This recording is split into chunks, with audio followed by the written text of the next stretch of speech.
प्रदेश की योगी सरकार के दूसरे कार्यकाल का अंतिम बजट 11 फरवरी को पेश होने जा रहा है। विधानसभा में वित्त मंत्री सुरेश खन्ना ये बजट पेश करेंगे।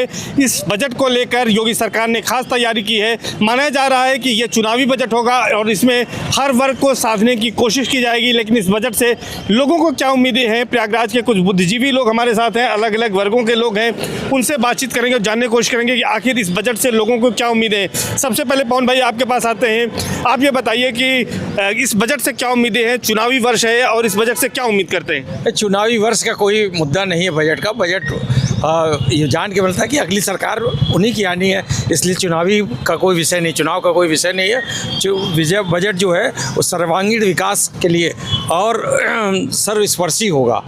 सभी को, युवाओं को भी राहत होगी, युवाओं को नौकरी चाकरी, बेरोजगारी का जो झूठा प्रचार किया जाता है वह भी समाप्त होगा इस बजट में। बिल्कुल, आपने सर्वांगीण बताया और सर्वस्पर्शी, मतलब हर वर्ग को छूने की कोशिश सरकार करेगी, ऐसा कर रहे हैं। लेकिन ये भी कह रहे हैं कि बीजेपी की सरकार फिर बने। क्या लगता है आपको बजट कैसा होगा? क्या आप परिचय देते पहले?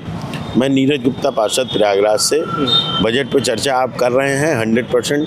बजट का एक स्वरूप आपने 2025 में जब महाकुंभ हुआ था वो भी आपने देखा कि उत्तर प्रदेश के एक बजट में ऐसा एक पर्यटन का केंद्र बना प्रयागराज, भारत के मानचित्र में बहुत अच्छा स्थान गया। उसको देखते हुए आज के 2026 में जब बजट होगा उसमें अगले अर्ध कुंभ के लिए भी एक अच्छा सुनहरा अवसर मिलेगा। पर्यटन को बढ़ावा देंगे, साथ में जो युवाओं की नौकरी की व्यवस्था कम समझ रहे हैं बच्चे, वो और अच्छा होगा। स्वास्थ्य की व्यवस्थाएं भी और अच्छी हो जाएंगी। बिल्कुल, और अच्छी व्यवस्थाएं होंगी, हर वर्ग को साधने की कोशिश करी जाएगी। आपसे बात करेंगे। सबसे बड़ी बात यह है कि जो ये बजट आ रहा है ये चुनावी वर्ष में आ रहा है। बजट से क्या उम्मीदें हैं? सबसे पहले परिचय दें, उसके बाद बताएं। मेरा नाम आशीष गुप्ता है। देखिए, 2014 में जब केंद्र में मोदी जी की सरकार बनी, उसके बाद 2017 में उत्तर प्रदेश में योगी जी के नेतृत्व में भारतीय जनता पार्टी की सरकार बनी। और जब दोनों जगह पर एक जैसी सरकारें होने का ये फ़ायदा हुआ कि जो केंद्र सरकार राज्यों के लिए योजनाएं लाती थी, उन योजनाओं को ज़मीन पर ठीक से उतारा गया। और मोदी जी के आने के बाद जो सबसे बड़ा ध्यान दिया गया था वो इंफ्रास्ट्रक्चर पर ध्यान दिया गया, यानी कि रोड अच्छी हो, हाईवे हो, एक्सप्रेसवे हो, रेलवे स्टेशन हो, एयरपोर्ट हो और आपके अन्य स्थान जो हैं अच्छे हों, पानी की व्यवस्था हो, लाइट की व्यवस्था हो और मुख्य रूप से जो महिला सुरक्षा और अपराध पर नियंत्रण, इस तरह के बहुत सारे काम जो किए गए। तो ये बजट भी जो केंद्र में हमारा आया, उसी बजट में जिस प्रकार से इंफ्रास्ट्रक्चर का बजट बढ़ा, रेलवे का बजट बढ़ा, ऊर्जा का बजट बढ़ा, शिक्षा का बजट बढ़ा, सुरक्षा का बजट बढ़ा, उसी लाइन पर उत्तर प्रदेश आगे बढ़ेगा।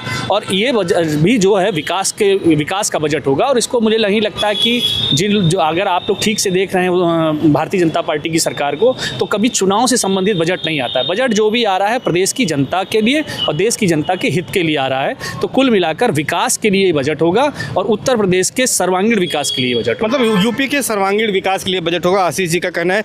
पवन जी, आपसे जानेंगे, आप वरिष्ठ पत्रकार भी हैं। क्या लगता है आपको कि अभी तक जो बजट आए और इस बजट में क्या अंतर होने वाला है? क्या उम्मीदें हैं इससे? देखिए, संभावनाएं बहुत अधिक नहीं है। चुनावी वर्ष है, इस वजह से सरकार चुनाव को देखते ही अब आप बेरोजगारी देख सकते हैं, हर साल बढ़ रही। शिक्षा स्वास्थ्य पे सरकार का कोई कंट्रोल नहीं है, माने अव्यवस्था पूरी तरह से। हम परिवहन निगम में यातायात व्यवस्था ही देख सकते हैं, उसकी भी बहुत अच्छी व्यवस्था नहीं है। छोटा सा शहर प्रयागराज है, इसमें भी ये नहीं कि हम एक मोहल्ले से दूसरे तीसरे चौथे मोहल्ले में हम महानगरी बसों से जा सकें। इनको शिक्षा स्वास्थ्य और यातायात व्यवस्था विशेष ध्यान देना होगा। पब्लिक ट्रांसपोर्ट की बात आप कर रहे हैं, एक बड़ी समस्या है जो प्रयागराज में है, उसकी ओर ध्यान आकर्षित किया आपने।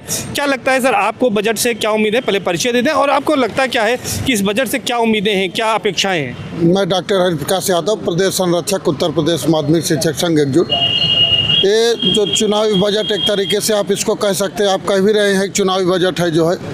विगत 9 वर्षों से जो बजट पेश हो रहा है, चूँकि मैं शिक्षा विभाग से जुड़ा हूँ, तो मूलभूत हमारी जो अवस्था है स्वास्थ्य और शिक्षा, दो पर मैं अगर चर्चा करूं तो मैं इलाहाबाद में रहता हूं। इलाहाबाद में कोई ऐसा संस्थान नहीं है जहां पर आदमी निश्चिंत हो के जाके अपना इलाज करा सके।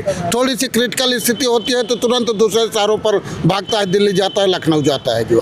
तो निश्चित रूप से इस मामले में सरकार कहीं न कहीं फेलेवर है। केवल बिल्डिंग खड़ी कर देने से जो है स्वास्थ्य और शिक्षा में सुधार नहीं होने वाला है, जब तक कि वहाँ पर मानव संसाधन उपलब्ध नहीं कराया जाएगा। शिक्षकों को तो अभी बड़ा सौगात मिला है, उनके स्वास्थ्य बीमा किया गया है और उससे न केवल शिक्षक बल्कि करीब 60 लाख जो उनके फैमिली मेम्बर्स हैं वो भी लाभान्वित होने जा रहे हैं। इसके लिए तो मैं स्वागत करता हूं सरकार का कि सरकार ने जो है शिक्षकों के लिए कैशलेस चिकित्सा लागू किया, कर्मचारियों के लिए लागू किया, इसका मैं स्वागत करता हूं। लेकिन दूसरी तरफ मैं आपको बता दूं कि एक बहुत बड़ी जो समस्या है सरकार के या शिक्षकों कर्मचारियों की, पुरानी पेंशन की बहाली।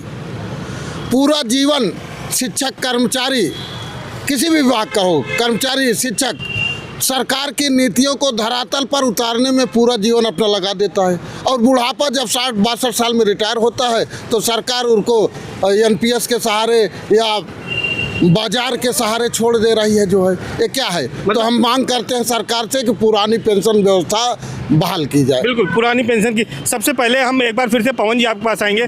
तमाम ऐसे मुद्दे हैं, चाहे वो विकलांग, विधवा, तमाम जो पेंशन जो है बढ़ाने का मुद्दा है, और यहाँ पर जो मेधावी छात्र छात्रा हैं उनको चाहे लैपटॉप देने का, चाहे स्कूटी देने का, इस तरह की तमाम योजनाएं। इस बार क्या लगता है कुछ ऐसे भी लोक लुभावन वायदे किए जाएंगे? लोक लुभावन की बात ही नहीं है। बात है कि सरकार प्रदेश के युवाओं के प्रति अच्छा दृष्टिकोण रख के कार्य कर रही है और निश्चित ही आप देख रहे हैं कि विकास उत्तरोत्तर प्रगति की ओर है। तो प्रदेश जो है, प्रदेश के युवा, प्रदेश के महिलाएं, प्रदेश की छात्राएं, सबके विकास के लिए काम हो रहा है और होगा, निश्चित और अच्छा होगा। इंफ्रास्ट्रक्चर की बात हो चुकी है, तमाम चीज़ें हैं, लेकिन किसानों के लिए क्या कुछ उम्मीद करते हैं कि आप चूँकि पार्षद हैं, जनप्रतिनिधि हैं, क्या लगता है किसान कहाँ है सरकार की नज़र में? किसान बहुत अच्छी नज़र में है। किसान को अगर आप समझिए किसान के पास पैसा नहीं है, सरकार उनको पैसा भी दे रही है, पानी भी दे रही है, उसके साथ साथ जो भी उचित व्यवस्था है वो सरकार उनको दे रही है और अच्छा करेगी। तभी बजट में अभी आप देखिए ना, कौन सी आप अन्य की मारामारी बताइए, किसान खुश है, कौन किसान परेशान है?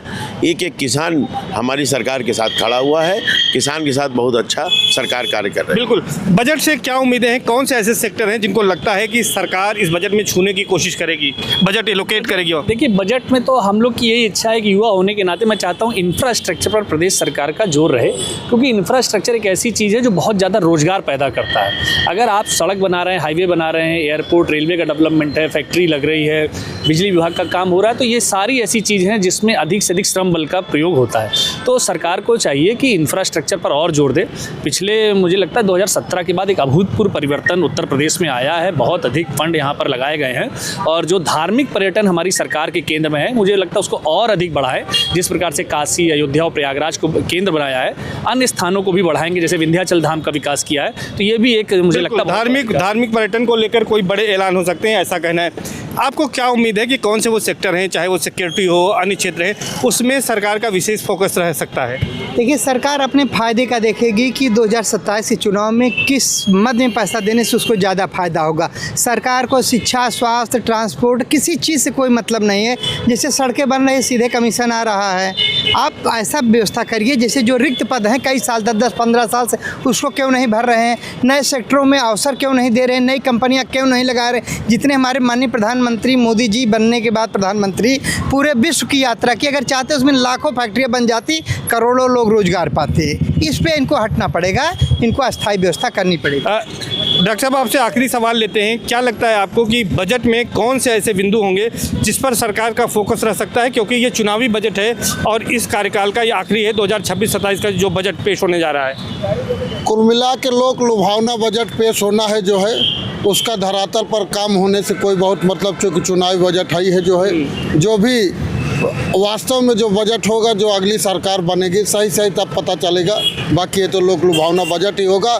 मैं फिर भी सरकार से मांग करूंगा कि जो बेरोजगार बेचारे इलाहाबाद में, प्रयागराज में या पूरे प्रदेश में जो बेरोजगार जगह जगह कमरा लेकर किराए पर रह रहे हैं, ऐसे बेरोजगार की स्थिति पर थोड़ा सरकार ध्यान दे, रोजगार को बढ़ावा दे, ऐसा मेरी सरकार से मांग है। निश्चित तौर पर ये तमाम लोगों की राय है बजट को लेकर। लोगों का ये कहना है, जहाँ कुछ लोग ये कह रहे हैं कि ये सभी को स्पर्श करते हुए होगा और सर्वांगीण विकास के लिए होगा, वहीं कुछ लोगों की अपनी मांगे हैं। उनका कहना है कि ये लोक लुभावन होगा, चुनावी वर्ष में बजट आ रहा है और ऐसे तमाम वायदे किए जाएंगे जो अगली सरकार ही आकर पूरा करेगी। सर्वेश दुबे, न्यूज़ 18 प्रयागराज।